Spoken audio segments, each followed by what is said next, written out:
Is Talk Today TV. Welcome everyone to the Money Path. I am your host Todd Schoenberger, and joining me today is David Waddell. He is the CEO and Chief Investment Strategist for wealth management firm Waddell Associates. David, the headlines are there that about the higher highs in the markets. We seem to be hitting a record high every day or every other day. Yet you have this impasse with the continuing resolution. From your perspective, what kind of prolonged impact would this be on earnings expectations as well as the bull rally going into the end of the year? Well, thanks for having me on. Good to be with you. I don't think the markets really care. And here's why. The most likely outcome of this impasse is that it put more pressure on the Fed to cut rates on October 28th or whenever they meet next, another 25 basis points. And if it extends beyond that, then we get another rate cut in December, which gives you more support for valuations in this market. I don't think from a government fiscal perspective, it's all that important. And here's why. If you dig into the one big, beautiful bill and figure out the timing where we get maximum fiscal thrust up force, it happens next year. I mean, that bill will add 1% probably to US GDP next year. So we may have some employees furloughed, whether they have the constitutional authority to fire people because of this. I don't really know. Mike Johnson came out, said today, I don't think you do, and I don't think we should be firing people. So who knows how this all plays out. It's a Trump negotiation, and it's been a ton of fun in the media business and in the investment business to try and figure out what Trump's going to do. I don't know. Last time we had it, he shut the government down for 35 days and the market went up 11%. So I don't think the market really cares. I think it's getting more attention because we're just in a blackout. We're not getting data releases. We're waiting on earnings season. So we're focused on the sausage making in Washington. But this isn't the last shutdown we're ever going to have. And I think the market's gotten a little bit more resilient in the face of them. Okay, so that's the overall market. Now let's break it down a little bit, though. Let's say that there is a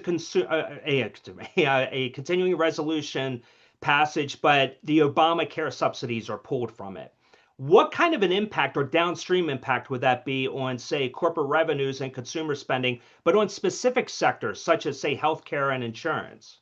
Well, healthcare was really underperforming up until the announcement that Trump was going to show Trump RX, which was going to give Pfizer the opportunity to market drugs directly, and the other drug makers will come through. And so maybe they cut out the insurance players, and they get back to most favored nation on drug pricing. I don't really know, but that lifted the healthcare sector. Obviously, the one big beautiful bill had already contemplated the fact that these subsidies would go away. Now they're back in play. If the subsidies end up coming into play again, then I guess that would be net positive for healthcare stocks. But I think that's already been scripted in the one big beautiful bill. So I'm not sure it would really have much of an impact if they just pass a clean bill. And there has been some discussion about the timing of the negotiations. Obviously, the Democrats would like to negotiate this prior to passage.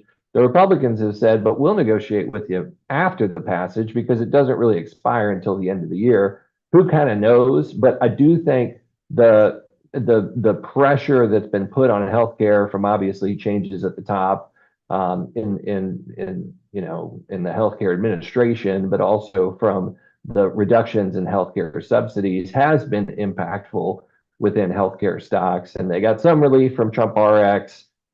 If they go ahead and pass the clean resolution, then it's probably business as usual there. So might be an opportunity if the Democrats get their way to pick up a pop in healthcare. So with Trump RX, obviously it benefits Pfizer. Do you see companies like an Eli Lilly breaking into that, or maybe they have already? I think they have to. I mean, if Pfizer's going to be in that marketplace, you better be in it too. So I really haven't been catching up with the vagaries of each of those individual companies, but that's a new marketplace. And if it's firm and it's going to stand, then they need to be in it as well. So let's turn the page to the Fed then. So obviously we got the 25 basis point cut, exactly what Wall Street wanted. We received an indication from Chairman Powell that we likely will see more cuts in the final two meetings of the year.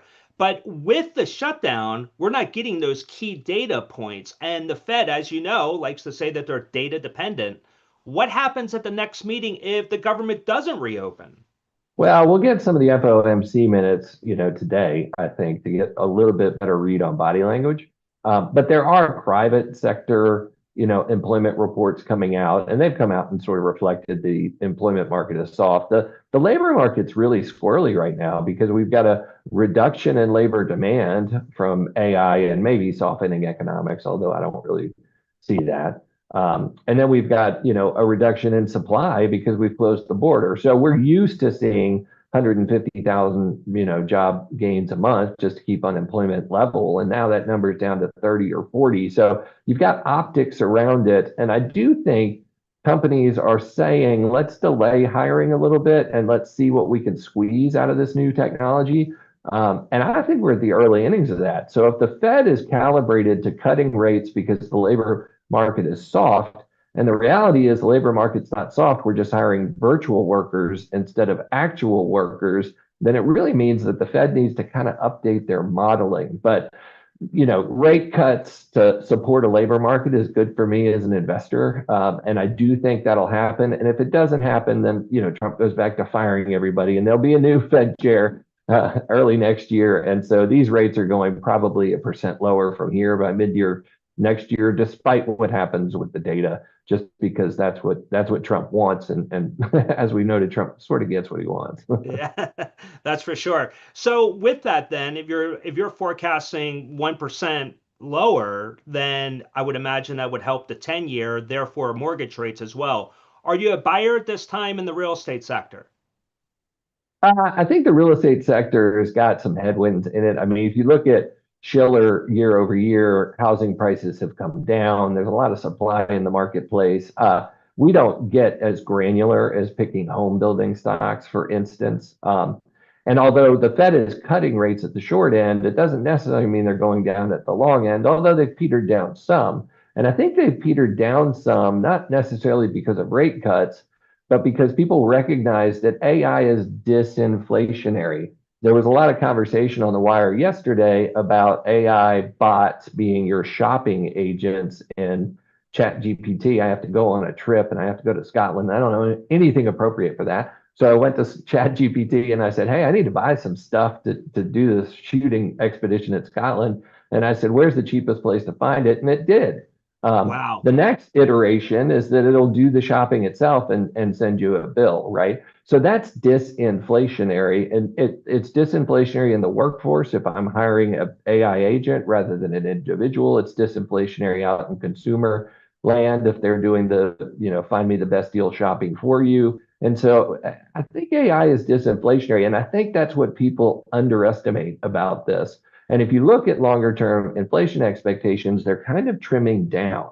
And so I think that's what's pulling the 10-year, the 30-year down a little bit, is that people are starting to recognize that AI is disinflationary. That's interesting. I was going to wait to the end of the conversation to start talking about AI, but I'm glad you brought it up. So you have an interesting perspective, though. I love the inflation angle where you're seeing it as a obviously not a prolonged issue with higher inflation, but actually lower inflation because of AI. But the CapEx spend, that's almost like a federal government subsidy right now.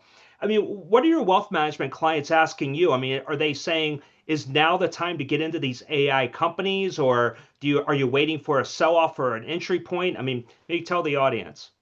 Well, the question is, what is not an AI company? I was in Silicon Valley not too long ago meeting with some VCs, and I said, what are you all interested in? They said, well, we're not interested in any companies that are not AI native. Like if it's not in your DNA from day one, we're not funding you. So AI has become business oxygen. Everybody's got to have it. Everybody's got to breathe it. I think the natural progression of utilization in the trade goes from the Mag 7s, who are the producers of AI, to the consumers of AI. So if you go from the Mag 7 into the X Mags, the 493, and there is an ETF for that, those are the people that have the big enough budgets to be able to buy the stuff, integrate it into operations, and you'll see profit margins move up. And then it'll start trickling down to the mid cap stocks, and it'll start trickling down into the small cap stocks. But what you'll see ultimately is higher profit margins. So you'll have exponential growth in earnings.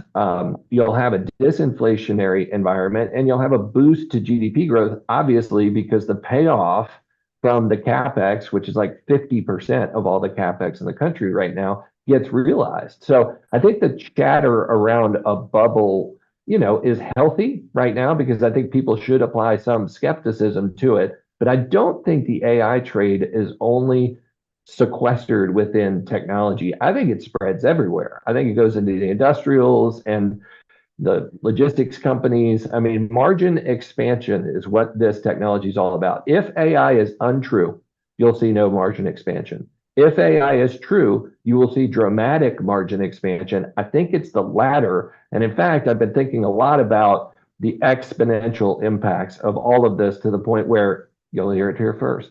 I'm starting to call it exponomics because I think that this CapEx cycle will bleed across the entire corporate universe and end up adding more lift than people expect in all corners of the market. For instance, I was doing some research as I was thinking about our conversation this morning. Would have taken me, probably a couple hours to dig into whether we're over levered in the consumer sector and the corporate sector. It took me about 10 minutes, to dig through and ask all the questions I wanted to ask. What can I do with the remainder of that time? Well, I can do my hair, get ready for this. You just get a lot of time back. I mean, AI gives you a lot of time back, and if you're industrious, that means you can do a lot of other things. So I think the expectations on AI actually may be too low, not too high. Okay. Exponomics. We love exclusives of BTT, so that's awesome. I can see it trending already. So with AI, the final question for you, and with that type of CapEx spend, your thesis kind of is telling me that because you always hear the baseball analogy as a first inning, second inning, whatever. It seems like the gates to the park haven't even opened yet. I mean, we have this expansion of this sector is truly something that's not just revolutionary. It could change humanity going forward. I mean, am I reaching too much, or what are your thoughts? All right, let's go there. So I talked to this professor about this recently, and I said, all right, if we can have dexterous robotics and artificial intelligence create virtual workers, and if GDP is nothing more than the combination of workers and productivity, what's the upward limiter on GDP? And he said, well, we have to think about everything differently. So I think that exponential thinking is the next exercise here. I do think the risk to the CapEx build out for AI is AI itself. Because if AI solves the problem with how to get more for less, lower power generation, sort of the DeepSeek moment we had back in early February, then that does create some sort of obsolescence risk to this massive CapEx build out. I don't think it's here today, but I do think as AI starts, solving its own problems, sort of that agency effect, that could be a risk. And so if some of these companies come out and say, oops, we invested in $1 billion in the wrong widget and there's a better widget now, then that could create some fits and starts and then ultimately maybe somebody overextends on their budget. So the AI Mag 7 bubble bursts when somebody says we've overextended from a CapEx perspective. And you've seen that a little bit from Bezos. I think he said something about that yesterday. And that's possible. That was sort of the moment that we capitulated back during the internet age, and everybody was like, ooh, Cisco's trading at 225 earnings. That may be too much. So that's possible in the future. But other than the fits and starts, I just think that the benefits of this are profound, and it's really profit margins that you have to watch. Yes, I do agree with that, and absolutely. And I mean, the trade is going to continue. This isn't just a short term issue. I mean, it's going to continue as far as the sequence going into years to come. So we're anxious to see that. So David, thank you so much for joining me today on the Money Path. Can't wait to have you back on to continue this conversation. How can the audience reach you? So the website is wealthstrategists with an s.com. We don't charge and we don't lock up the content. It's all there on the site. So feel free to go in and opt into the weeklies. We put out our musings every week on such things. And, we run money for clients all across the United States of America. And I think about nothing more than how to do it correctly. And that drives me to do a lot of work. And we share our thoughts. So that'd be the best place to get access to them. Well, that's fantastic and very valuable thoughts. So go to wealthstrategist.com to learn more and read more about what David's thinking for the markets. So David, thank you once again for joining me today on the Money Path. I really do appreciate it, and can't wait to have you back on. Todd, that was a ball, big conversation. Appreciate it. Absolutely. So on behalf of David Waddell, I am Todd Schoenberger. Thank you once again for joining us on the Money Path. We'll catch you next time. Take care. All right, we are out. David, thank you so much. Yeah, that was fun.